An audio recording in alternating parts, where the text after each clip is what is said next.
महादेव्यै शिवायै सततं नमः। नमः प्रकृत्यै भद्रायै नियताः प्रणता स्वता।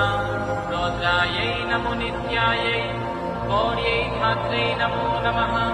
ज्योत्स्नायै चेन्दुरूपिण्यै सुधायै सततं नमः। कल्याणै प्रदतां वृद्ध्यै सिद्ध्यै कुर्मो नमो नमः। नैऋत्यै भूमितां लक्ष्मै शर्वाण्येतै नमो नमः।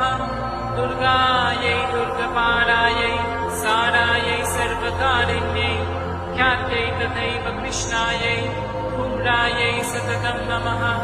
अतिसौम्यातिरौद्रायै लतास्तस्यै नमो नमः। नमो जगत्प्रतिष्ठायै देव्यै वृद्ध्यै नमो नमः।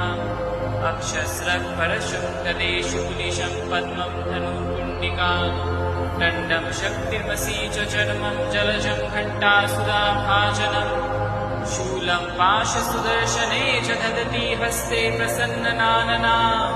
सेवे सैरकमर्दनी अहं महालक्ष्मी सरोजस्थिता।